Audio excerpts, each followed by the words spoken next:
Okay, sekarang kita akan buat jadual kelas. Jadi yang pertama sekali kita kena search lah.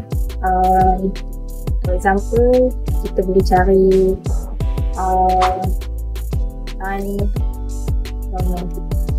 kita boleh search jadual kelas. Tengoklah ada apa yang kita boleh search lah. So dia akan net macam ni, sangat cantik ya, sangat mudah untuk milih. Kita nak buat tema apa dan sebagainya. Jadi kat sini dia dah ada template, jadi kita boleh pilih lah.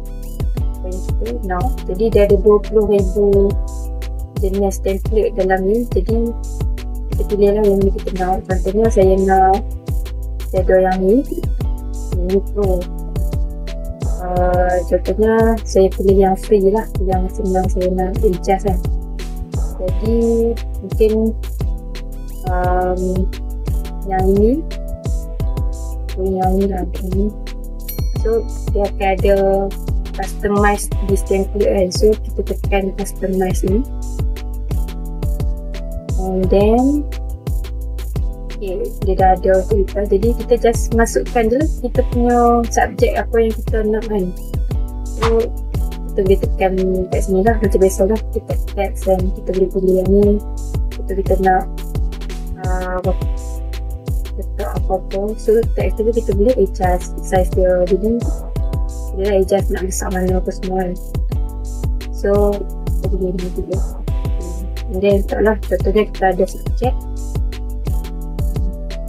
J katakan. So PJK. So kat situ kita dah ada J. And then kita boleh besarkan dia punya text. So jadilah satu kan, contoh lah. And then mungkin subjek-subjek lain yang kita boleh masukkan ke dalam ni. Dan kita boleh juga copy and then kita paste. So dia ada dua. Alright. And then kita boleh letaklah subjek lain yang kita nak letak. Dan contohnya dekat sini subjek and so dia akan ada lah. Itulah contohnya lah. And then kita boleh lah isi semua yang kosong ni.